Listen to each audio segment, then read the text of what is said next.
Tiyak ng Department of Environment na hindi nito hahayaang masakripisyo ang kalikasan sa pagpapatayo ng PAC Silica Industrial Hub sa Tarlac.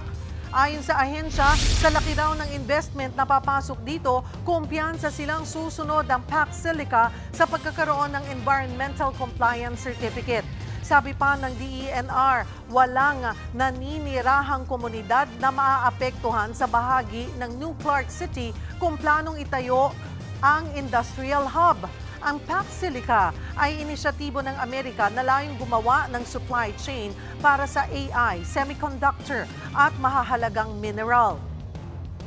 Ito pong initial area identified is within the New Clark City po. Wala pong mga inhabitants po doon in this area. I think it's a little over 1,000 hectares that they have identified already for this. So in that sense, hindi po madidisturb ang community.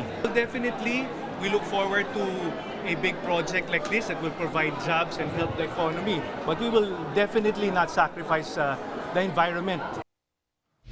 Siniguro rin ng Department of Energy na susunod sa tamang requirements ng PAC Silica para sa kakailanganin nitong kuryente. Bumubuo na raw ang ahensya ng circular na magiging pamantayan para sa ganito kalaking data center. So whether it's 50 megawatts, 100 megawatts, or 5,000 megawatts, pwede tayong mag-supply niyan. But we just need to make sure na ang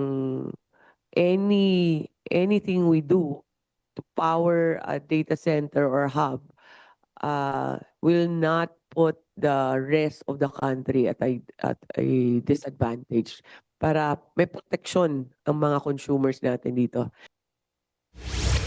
Pero para kay Akbayan Party List Representative Chel Diokno, hindi dapat madaliin ang PAC Silica. Konsultahin daw dapat ang mga residente sa Tarlac at siguraduhing hindi magdudulot ang PAC Silica ng pagtaas ng presyo ng tubig at kuryente. Mga kapatid, Cheryl Cosing po. Maging maalam at may pakialam sa mga napapanahong issue at headlines. Mag-follow at mag-subscribe na sa social media pages ng News 5.